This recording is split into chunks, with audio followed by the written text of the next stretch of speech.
Hi, everybody. I want to welcome you to our 10th Yeah, because that's coming forum up for pretty Instagram quick. artists. Yeah. I'll have to check with the Could everybody please mute? clinical trial person, the nurse.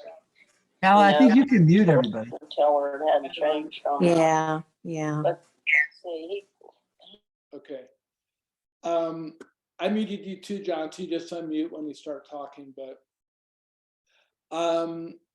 so this is our 10th art forum for Instagram artists that we've done. It was actually a year ago this month that I came up with this idea. I threw out the idea on Instagram, and Peter Anderson from New Hampshire responded. And so he said he was interested in doing these with me. So we've been doing these.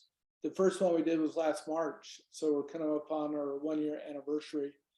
And for those of you who haven't been on our art forum before, it was just my idea. You know, I just wanted to take Instagram from a virtual reality to bring it a little bit more into the real world. And of course, Zoom is still kind of a virtual reality, but it's a way to meet each other face to face, talk about art, exchange ideas, and get to know each other. So that's the idea behind all this. And I appreciate all of you participating.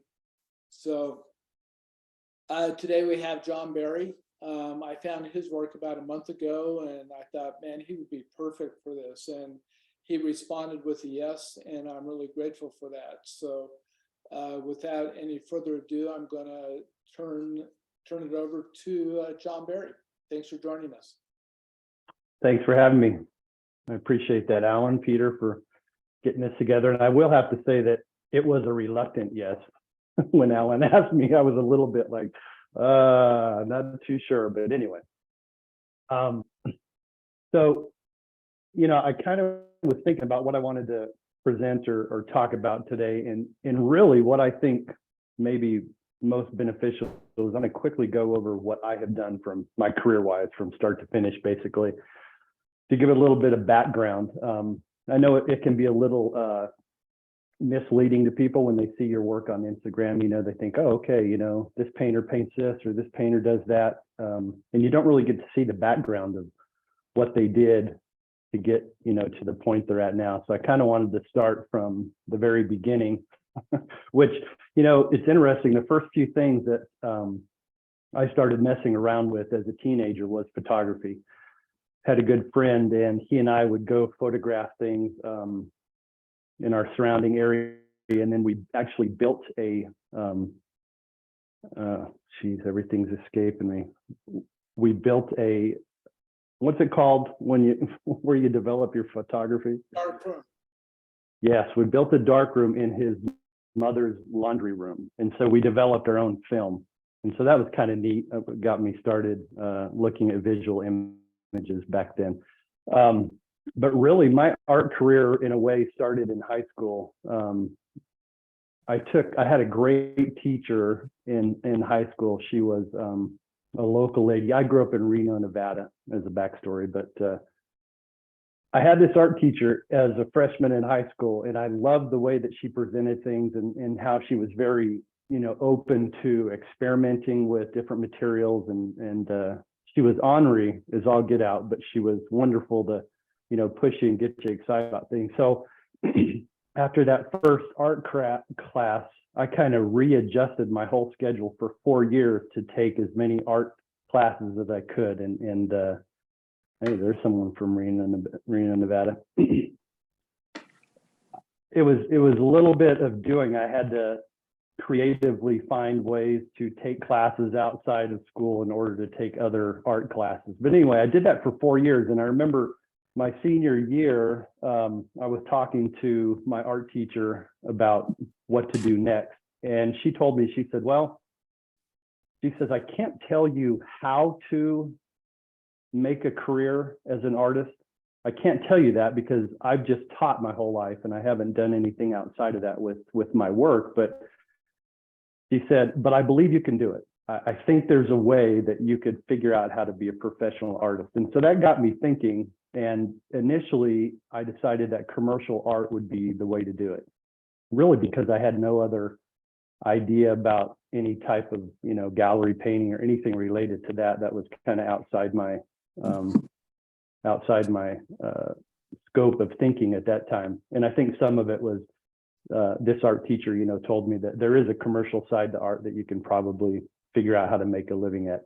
And so with that, I decided that I was going to get a degree in illustration, design and illustration. So I'm going to share with you a screen here, and I'm going to go through some of the backstory. Okay, hopefully everyone can see this. Okay, so when I began in college, I just picked up with painting, doing figure drawing and figure painting. That was something that was natural to me and something that I had a little bit of experience with. And so initially, that was what I did. Worked on an illustration degree, mainly with figurative work like this and like this. And then eventually through college, I met a couple working illustrators, and one of them I kind of latched on to. He and I became very good friends, and I used him as a mentor to kind of show me the ropes or teach me what you'd have to do to begin to make a career in the illustration world. So my work went from very academic work such as this into very stylized illustrative work. This was a piece, I think, that was for peer pressure that I did. And so it took a good year for me to kind of get a foothold in the illustration world and figure that out. And a lot of it was just, I would go to bookstores and magazine shops, and I would just thumb through all the magazines looking at illustrations, and I would write down addresses and the name of the art director. And then I'd either call them on the phone or I would mail them a promo card or whatever. And eventually I began to secure some freelance illustration work. And so that's what I did for the next 10 years out of college, was work as a freelance illustrator.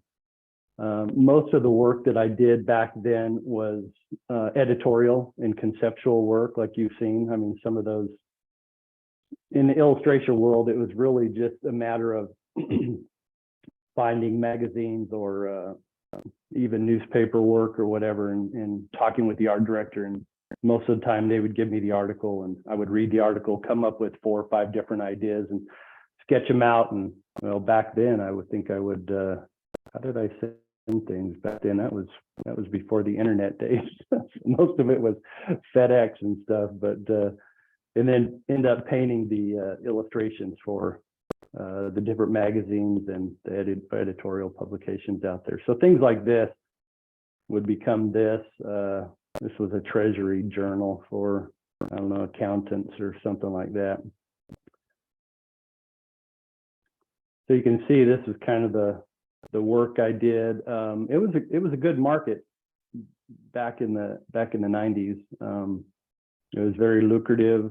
There was a lot of work out there. I was surprised. I mean, look at this. This is a cover for Insulation Outlook, and that is a magazine that's dedicated to insulation, the insulation industry. Which, some of the jobs I would get, I would just chuckle. I can't believe that there's enough people to support a magazine like this. But okay, so I jumped ahead. So this led me to, at about 1999, year 2000, I began to grow a little tired of the illustration market. I loved doing it. It was fun working with other creatives, the art directors and whatnot, but I could tell the industry was beginning to change a bit. With computers, that was part of it, but also a lot of businesses were buying existing illustration instead of hiring illustration. There cropped up a lot of business entities that would resell existing illustration to magazines and businesses and whatnot. So I could tell it was kind of the market was beginning to change, and I was kind of losing my motivation to continue to do this work. So I began to think, well, what else could I do? I could just paint, but again, I had no idea what just painting really meant. back then. And I came up with this whole great plan that I would keep doing illustration work. I would just cut back on my advertising, because each year I would advertise my illustration work in these major publications that were sent out throughout the world. Plus I had a couple of illustration reps, one in DC and one in New York, and they would get me jobs as well and take a small commission from the jobs that they secured me. So I thought that I had this great plan that I would continue to do the illustration work, but I would kind of slack off on my advertising and let it trickle in while I would just figure out what I wanted to paint or what I wanted to do at that point. And so that was all fine and good until 9/11. When 9/11 happened, the bottom dropped out of the illustration market. It kind of, for some reason, it changed the whole outlook of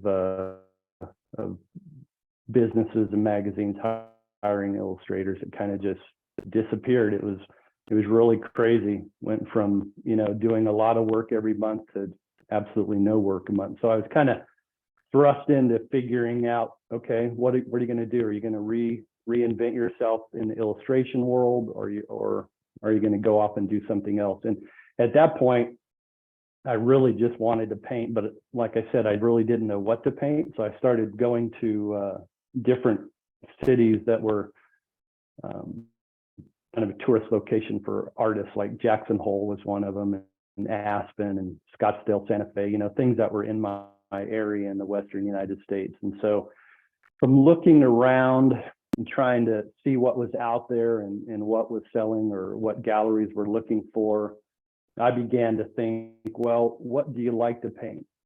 And I didn't really know other than the figure, but I didn't see a whole lot of market for figurative work in the gallery scene. But one thing I did like to do was I've always loved the outdoors, and I've loved animals and things such as that. And so I decided I would take a crack at painting wildlife. And so that brought me to this type of work. And for this presentation today, this is the only piece I could find that I had an image of as far as my wildlife work, which I did that for about 2 or 3 years, painting wildlife, and secured galleries. I got a gallery in Jackson Hole and one outside of Aspen, and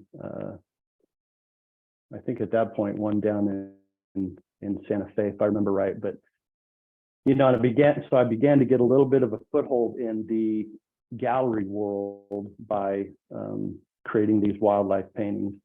And so I did that for a few years, but it led me to the same thing. As I kind of felt a little bit like it felt a little illustrative to me, in the sense that I would have to go out and find my own reference and shoot photography of animals, and either that or find existing reference to work from, which I didn't really like to do. I liked being outside, and I liked finding my own reference to do that. But it became more of a job. It reminded me a little bit too much of the illustration work. And so at that point, I stumbled upon a few artists that I enjoyed looking at their work, and they were all at that time doing what we call, plein air painting. And so that led me to beginning just to focus on the landscape. And initially, what I did out of the box with landscape work is I just went outside and started figuring out how to paint the landscape by standing out there and looking at it, instead of relying on photographic reference. So that was pretty fun and exciting for me to figure out how to paint outdoors. Everything goes along with that, staying out there for hours at a time and fighting the elements and the bugs and whatnot, and figuring out how to paint wet into wet paint. And it's pretty exciting. And it was a fun time to kind of socialize and meet a lot of other artists that did the same type of thing, and, travel the country and paint, and did a lot of different, what do they call them, little plein air paint outs and competitions that these entities and organizations would have throughout the country and stuff. So that's pretty fun. And at that time, my work began to get a little more colorful. It started to change a little bit in the fact that I started looking at the land more instead of the land, instead of thinking mountains or trees, I began to think a lot more shape and color oriented. And so I started fiddling a little bit with this. And I think it may have even harkened back to my illustration days as far as the stylization and the color. So as I went along with this, basically this was a period from about 2004 or 5 until about 2013 or 14 maybe. So I had another period of about 10 years where I painted solely the landscape. But like I said, it began to kind of change and morph into a little more stylized work. Also at this point, I began to see in my own viewpoint, I began to see the limitations of what I was doing as far as the type of work I was creating and where it was selling and how well it sold. Because living in the desert Southwest, well, I lived actually in northern Utah for a while as well, but I would always travel to the desert. I think primarily growing up in Nevada had a lot of influence on that type of landscape that I loved. And so my work primarily became focused on the desert. And at that point, I began to realize that in a way, and this is probably the illustration brain that was thinking at this time, I began realizing that in a way I was painting myself into a corner, pardon that horrible pun, because I had limited my focus. I had narrowed my focus so much to the desert in the landscape and the stylization of it that I could sort of see my market shrinking. And I saw this a little bit with where I was selling my work. The galleries that I had, like in Colorado and Jackson Hole and whatnot, this wasn't the type of work that they focused on primarily. So I found myself shifting my focus more to Scottsdale and Santa Fe and Southern California and stuff like that. That was a little more conducive to the type of work I was doing. But still, I was feeling a little pinched in by what I was doing as far as just the landscape. And so my work began to even take on a little bit more of an abstracted feeling and look. This was exciting to me, just going back like on these images 4 or 5 back, with a very academic and realistic looking landscape to what I began to do. I could see that shift and I could see that change, and I was excited by it. And one thing led to another, and the work started becoming more and more just shape oriented and color oriented. And in a way, I began to even pay less attention to the land and more attention to the surface of the painting and what was going on with the images. And all these are plein air pieces. I was still painting outside. Why, I'm not sure, other than just I loved being outside and spending that time out there and looking for an excuse to be outside. But it was almost no longer looking at what's in front of me. It was pretty much focusing on the piece that I was working on, just for the sake of the painting. And even in my sketch work, you can see this would have been earlier in the landscape phase, where the drawings and the thumbnails were much more realistic and not a lot of stylization. But that kind of led to this type of work and these type of thumbnails that I would create out there on location, and then come back to the studio, and I started working up images from that. So one thing led to another, and the land started becoming this to me. It started becoming more just about shapes. And then it became this. I started to lose a little bit of any reality to the land in a way. And then in about 2014, actually that piece looked like it was from 15, I pretty much lost any indication other than possibly a color palette that I had to the landscape. It was really exciting for me to find this because I felt like it opened everything up. I mean, when I kind of backward walked into this in a little sense, I realized that I could do whatever I wanted to do. I would just have to try to make it the best type of work I could, and then hopefully figure out a market for it in order to find venues to sell it. So one thing led to another, and I just kept pushing through this, and it was a little bit, in a way, it was a little bit of a starting over again, another reset. You know, one thing, it was leaving the illustration world into the gallery world, doing landscapes and doing wildlife, and leaving that was an easier transition when I transitioned from wildlife to the landscape.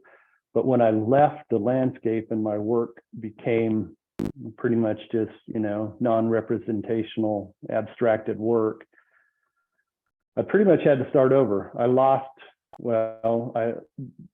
pulled out of all the galleries that I was currently in that was selling the landscape work, and most of the collector base, for the most part, stopped following me or purchasing work from me just from the fact that I was no longer painting landscapes. But there were a few collectors and clients that I had that were excited about the new direction. And so, you know, that was good to get that kind of feedback and support that way, but it still was pretty much another reset to start again, figuring out that whole market with galleries and how to sell abstract work. But eventually, I think the excitement for the work and the newness of the work, and realizing that I was no longer tied to anything, you know, that I could create anything I wanted to create. In one sense, that was very terrifying, you know, because if you're pulling everything from your head, that can be a little daunting, as opposed to having, you know, something physically to paint, like a figure or the landscape or whatever, you know. So it was a little bit frightening in a way, but also very exciting and exhilarating to kind of figure this out. And I think a lot of the background work that I had done leading, you know, kind of pushed me and led me into this direction, and provided what I consider a very good foundation and base for what I'm doing now. Even though, you know, if I show you an image of current work here that I did a year or two ago to, you know, 25 years ago with illustration or whatnot, it's night and day. But to me, it has been just one small step after another leading into this, and that was exciting. It's not something that, you know, I've always thought, and I've had a few people ask me that know my history and the background of my career, you know, would you have done things differently, or would you have gone straight into painting, or whatever the case may be? And I've always thought that, no, I don't think I would do anything different, because there are so many things that I learned from illustration, and there's so many things that I learned from painting academically, and you know, all of that's helped me figure out what I'm doing now and how to create that and how to do that. This is just well, not too terribly recent studio picture. I can say that because I look at the panels on my wall and they're not totally covered with paint as they are today. But when I began working, so and the whole aspect of how you create the physical pieces of art, you know, really change from illustration time to even the landscape phase, painting smaller pieces and usually on panels, to, you know, creating larger canvases. So that was always a learning curve. That was a learning curve, figuring out new ways to do that and how to do that, and asking other artists a lot of questions about things like that. But typically I'll begin new work like this either on a panel, which I've kind of transitioned out of painting on panel just from size and weight restrictions, with shipping and sending to galleries and whatnot, to creating work on canvas. So usually I'll pull out sheets of canvas and tack them to the wall and begin to paint on them like this. And these are just foundation at this point, just color, and I'm not really concerned about much else at this point. And at this point, it's all done in acrylic, which I understand acrylic from my illustration days. All the illustration work that I did was in acrylic. So that was good to have that foundation as well. And then from that point, after all the acrylic work, I'll go into a piece and I'll begin to draw and, do different symbols and line work and stuff with oil pastel on top of the acrylic. And usually at this point, I'll stretch the canvases onto stretcher bars just so I can move them on and off the wall a lot easier. And then I'll go into a piece like that, those two pieces. This is the preliminary or the mid step into going back into the piece with oil. So oil and oil pastels on top of the acrylic. That's kind of my working method as of right now, which, I've tried many times in the last 10 years to just create work solely in acrylic, mainly, for the sake of drawing and whatnot. But there's something about oil paint that has got a hold on me. And I just, I see the differences and the limitations of acrylic, that I personally do not like. And so I just find myself always going back to oil and always finishing pieces in oil. So here's a recent piece. That background is all acrylic. And this was a little bit of an experiment. I didn't go too crazy on the different patterns and colors with the acrylic. I kept it pretty monotone and, covered up a lot of the areas and did most of the line and drawing work with the oil pastels just on a, to me, it almost looked like a raw sheet of canvas, even though there was buildup of texture and color in there. And then at that point, it becomes, I go into it with the oil and finish it from that point. So really, I think that's about as far as the historical aspect of what I do and how I got to where I'm at now. And I really don't have much more to say about that, Alan. I think we could probably wrap it up here and go into a Q&A if that works.